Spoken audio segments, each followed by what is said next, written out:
Bismillahirrahmanirrahim. Kita lanjutkan kajian kita tentang nahwu sharaf.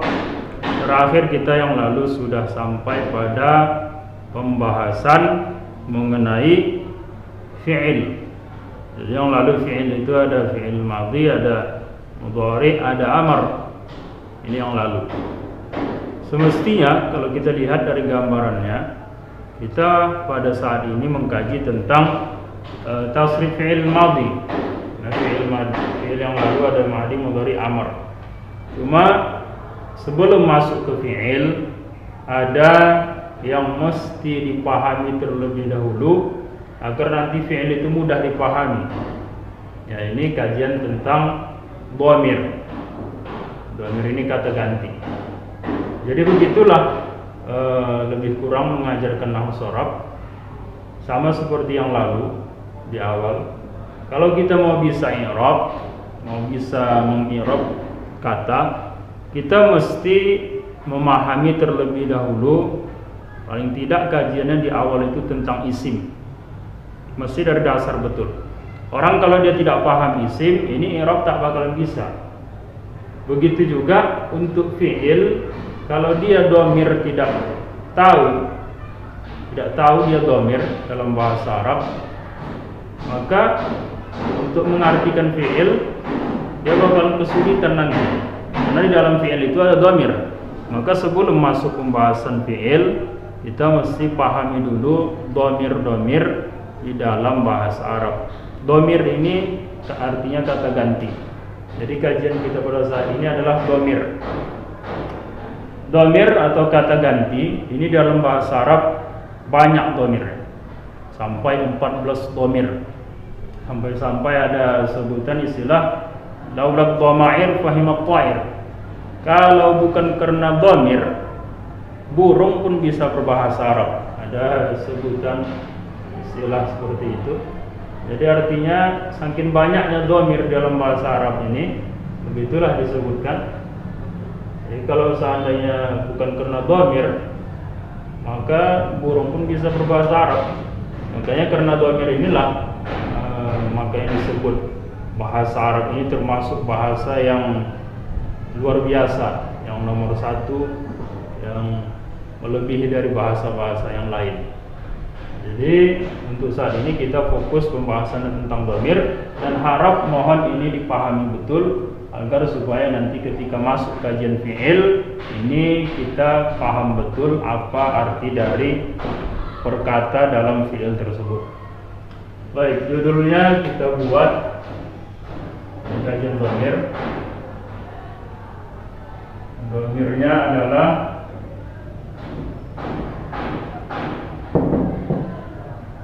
tasrif dhamir rafa munfasil. Dhamir rafa munfasil.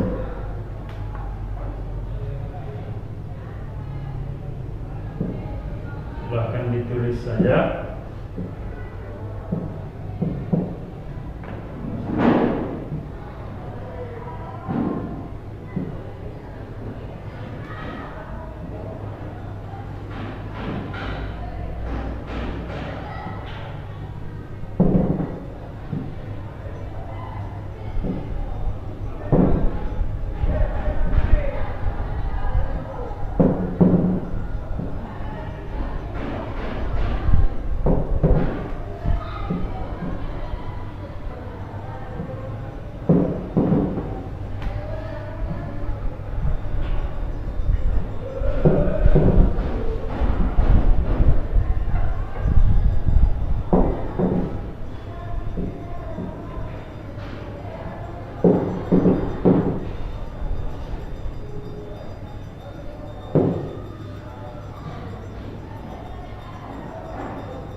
Baik, yang pertama kita masuk mengenai pengertian.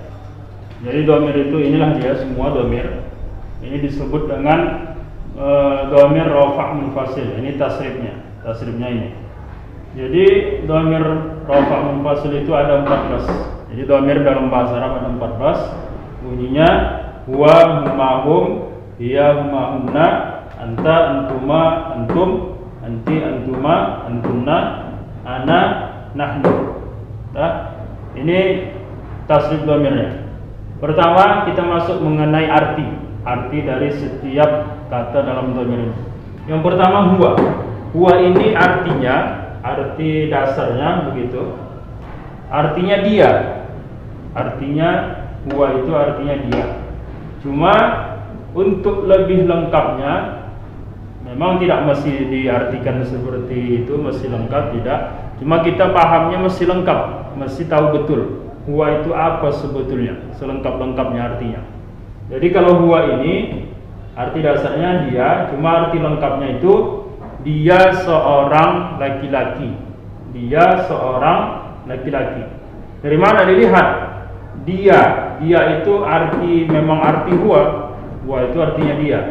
Seorang itu dari mana? Seorang itu lihat ke sini. Satu ini maksudnya mufrad, satu tunggal. Dua ini maksudnya musanna atau ganda. Kemudian lebih dari dua ini maksudnya jamak. Lebih dari dua plus maksudnya lebih dari dua jamak. Ya, jadi huwa ini artinya dia.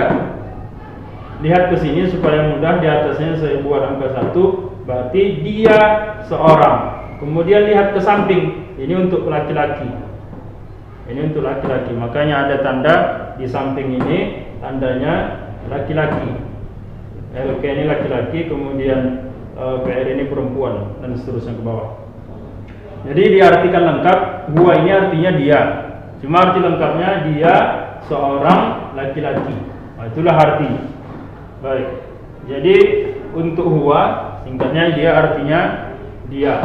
Sudah, arti lengkapnya dia seorang laki-laki. Itu arti huwa. Kemudian huma. Huma ini artinya mereka. Huma artinya mereka. Sudah, arti lengkapnya mereka dua orang laki-laki. Mereka dua orang laki-laki. Itu arti lengkapnya. Kemudian hum ini artinya mereka. Dan lengkapnya mereka banyak laki-laki. Karena jamak itu artinya banyak. Atau para pun boleh. Mereka para. Para itu dalam bahasa Indonesia diartikan banyak. Mereka para laki-laki atau mereka banyak laki-laki. Baik, selanjutnya hiya. Hiya ini sama seperti di atas, sama. Hiya ini artinya dia. Dia, cuma karena di sini perempuan, maka dia artinya dia seorang perempuan. Dia seorang perempuan. Kalau huma artinya mereka. Karena ini perempuan, maka artinya mereka dua orang perempuan. Mereka dua orang perempuan. Ini juga mereka banyak perempuan atau mereka para perempuan. Selanjutnya anta. Anta ini artinya engkau. Anta artinya engkau. Jadi kalau diartikan engkau seorang laki-laki. Engkau seorang laki-laki. Antuma ini artinya kamu bisa atau kalian. Misal kita buat artinya kalian. Artinya antuma kalian berdua laki-laki. Kalian berdua laki-laki. Ini juga kalian banyak laki-laki atau kalian semua laki-laki. Kalian para laki-laki. Kemudian selanjutnya anti. Anti ini sama seperti anta, artinya juga engkau, cuma diganti perempuan saja.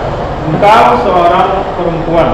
Antuma juga kamu atau kalian dua orang perempuan. Ini juga antunna, kamu atau kalian banyak atau semua kalian para perempuan.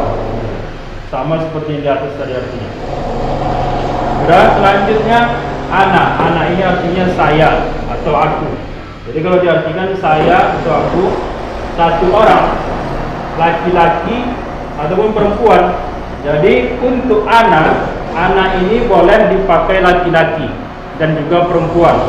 Laki-laki pakai ana, perempuan juga pakai ana. Jangan nanti karena dia laki-laki dipakainya ana, kalau perempuan pakai ani, salah. Tetap ana juga. Laki-laki ana, perempuan pun ana. Begitu juga untuk nahnu. Khusus untuk nahnu ini, makanya posisinya dibuat di antara musanna dan jamak. Untuk nahnu ini dia bisa dipakai untuk dua orang juga nahnu. Nahnu ini artinya kami atau kita, sama lah itu. Jadi dua orang boleh pakai nahnu, kami berdua boleh, kami bertiga. Kalau kami sendiri itu salah. Kalau sendiri pakai nahnu, ana, saya sendiri. Kalau dua boleh pakai nahnu. Lebih dari dua juga boleh nahnu. Kami misalnya ada 10 orang, bisa pakai nahnu. Jadi nahnu ini kami atau kita, boleh dua orang, boleh lebih dari dua. Laki-laki perempuan boleh pakai nahnu. Laki-laki pakai nahnu, kemudian perempuan juga pakai nahnu. Baik, itu untuk artinya selesai. Baik, selanjutnya kita masuk kepada penjelasan pembagian masing-masing. Yang pertama, untuk bagian huwa hum ini khusus dipakai untuk laki-laki. Satu baris ini. Ini khusus untuk laki-laki. Dan kemudian hiya huma ini khusus untuk perempuan. Jadi yang namanya khusus untuk laki-laki, yang mesti yang memakainya laki-laki atau digunakan untuk laki-laki. Begitu juga yang perempuan, khusus ini dipakai untuk perempuan atau penggunaannya untuk perempuan. Jangan sampai salah. Nanti ketika yang dibicarakan perempuan dia pakai huwa, itu salah. Makanya semestinya kalau ada perempuan pakai hiya. Begitu juga antum ini khusus dipakai untuk laki-laki. Ini juga antum antuna, ini juga khusus untuk perempuan. Jangan sampai salah. Kalau bicaranya lawan jenis, bicara lawannya sama dengan perempuan, kepada perempuan, maka pakai anti. Jangan lawan bicaranya perempuan pakai anta, itu salah. Kalau ana, nahnu ini boleh dipakai untuk laki-laki dan perempuan. Kemudian ini wa hiya anta anti ana ini dipakai untuk satu orang atau mufrad. Digunakan untuk mufrad, untuk satu. Kalau dia huma, ini huma, kemudian antuma ini dipakai untuk musanna, untuk dua. Digunakan untuk yang dua. Kalau dia hunna, antum, antuna ini dipakai untuk yang lebih dari dua atau jamak. Kalau dia nahnu ini boleh dua, boleh juga jamak. Maka letaknya di tengah-tengah. Baik, terakhir penggunaannya huwa humahum hiya humahunna. Yang 6 kata ini, 6 kalimat ini digunakan untuk yang dibicarakan. Yang 6 ini. Huwa humahum hiya humahunna ini digunakan untuk yang dibicarakan. Maksudnya dia penggunaannya untuk orang yang dibicarakan, yang orangnya itu tidak ada di hadapan kita. Misal kita berbicara dengan teman kita, misalnya menanyakan tentang misalnya si Ucok sama si Udin misalnya berbicara. Si Ucok bertanya kepada si Udin, kemana si Khair misalnya. Kemana si Khair, ditanya si Ucok sama si Udin. Si Udin bertanya kepada si Ucok, mana si Khair? Kenapa tidak kelihatan dia di sini misalnya. Jadi kalau si Khair itu kalau mau diganti dengan domir maka pakai huwa. Aina huwa? Mana dia? Maksudnya si Khair tadi. Mana dia? Mana si Khair? Aina huwa? Mana dia? Maksud si Khair tadi. Maka dipakailah dia domirnya huwa. Kalau untuk satu orang, kalau yang ditanya si Khair sama si Zaid misalnya, mana mereka berdua? Ditanya si Udin sama si Ucok tadi. Si Udin bertanya kepada si Ucok, kata si Udin, mana si Khair sama si Zaid? Kata si Udin sama si Ucok. Maka jawabannya kalau mau dibahasa Arab kan, misalnya kalau mau didomirkan dia, mana aina huma, mana mereka, mana mereka, maksudnya si Khair sama si Zaid tadi, mana mereka berdua. Mereka berdua. Kalau misalnya lebih dari dua, banyak si Khair, si Udin, si Khair, si Zaid, si Muhammad misalnya, 3 orang. Mana mereka bertiga? Maka bisa dipakai hum. Aina hum. Nah, mana mereka bertiga? Misalnya begitu. Itu kalau laki-laki. Kalau misalnya perempuan, aina hiya misalnya. Ditanya, mana dia yang ditanya, misalnya Zainab misalnya. Aina hiya. Mana si Zainab tadi? Mana dia? Aina hiya. Itu untuk, intinya digunakan untuk yang dibicarakan. Yang dibicarakan ini maksudnya orang ketiga, gitulah. Kalau dalam bahasa Indonesianya, yang memang orangnya itu tidak ada di hadapan kita. Tapi bukan ngerumpi ya, bukan menggunjing, menceritai, mengatai orang, bukan gitu. Tapi untuk yang baik-baik. Intinya dia orangnya tidak ada di hadapan kita, itu intinya. Kemudian anta, antuma, antum, anti, antuma, antunna. Ini dipakai untuk atau digunakan dia untuk lawan bicara. Ini dipakai dia untuk langsung di hadapan kita orangnya. Anta, misalnya seperti itu. Engkau, kalau dia seorang laki-laki. Anta, aina anta, misalnya. Kemana engkau? Misalnya gitu kan. Jadi kalau dia anta itu untuk laki-laki. Kalau misalnya anti ini untuk perempuan. Anti, engkau seorang perempuan. Kalau misalnya 2 orang, antuma, kalian berdua, kamu berdua. Dia langsung di hadapan, langsung di depan dia, langsung di hadapan dia orangnya. Kalau ini tadi, ini tidak ada di hadapan dia orangnya. Untuk wahumahum ya humahunna. Kalau anta antum antum, anti antum antuna, ini orangnya langsung di hadapan dia, langsung lawan bicara dia. Kalau misalnya untuk satu, inilah sesuaikan dengan orangnya, laki-laki atau perempuan. Ini untuk 2 orang, ini yang lawan bicaranya banyak. Misalnya guru kepada siswanya, antum misalnya, kalian semua yang laki-laki misalnya seperti itu. Baik, ini untuk lawan bicara. Kemudian terakhir, ini digunakan anak-anak ini untuk yang berbicara sendiri. Untuk yang berbicara sendiri. Saya, aku, atau anak, kan begitu. Dan untuk 1 orang.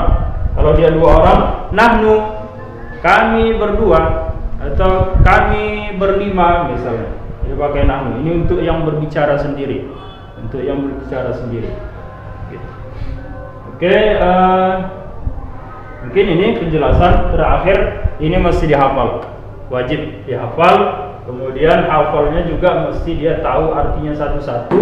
Kemudian penggunaannya masing-masing setiap kata. Jadi tadi sudah dijelaskan kemana-mana penggunaannya. Jadi mesti hafal beserta tahu artinya. Jangan cuma hafal huwa mahum tapi ketika artinya tidak tahu. Nah ini juga kurang bisa memadai untuk bisa paham fi'il. Dia mesti hafal dan dia tahu artinya. Huwa misalnya dia seorang laki-laki. Nanti gunanya ketika kita belajar fi'il. Baik, untuk menghafalnya boleh misalnya dihafal huwa, mahum, boleh buat dihafal seperti itu. Namun lebih bagus kalau seandainya dia pakai irama. Ada nadanya. Gunanya kenapa dia dipakaikan irama? Supaya kita tidak mudah lupa. Hafalan itu tetap terus ingat. Jadi bagi yang tahu, ada jumpa, ada pernah dengar nadanya seperti apa, itu silakan dihafal pakai nada supaya kita mudah mengingatnya. Sekedar saja saya pernah dari guru disampaikan nadanya ya nada biasa belajar nahwu shorof. Nadanya seperti ini. Saya bacakan. Misal nadanya wa huma hum ya huma hunna anta antuma antum anti antuma antunna ana nahnu. Seperti itu yang pernah diajarkan guru saya ketika saya pernah dulu belajar di sanawiyah. Sekali lagi, wa huma hum ya huma hunna anta antuma antum anti antuma antunna ana nahnu. Oke, seperti itu. Atau kalau memang ada yang nada lain lebih bagus, kalau memang ada mungkin irama dangdut, pop atau apalah, terserah, itu tergantung kreasi masing-masing. Wallahu a'lam, begini saja. Assalamualaikum warahmatullahi wabarakatuh. Jangan lupa like, subscribe, dan tekan tanda loncengnya. Terima kasih.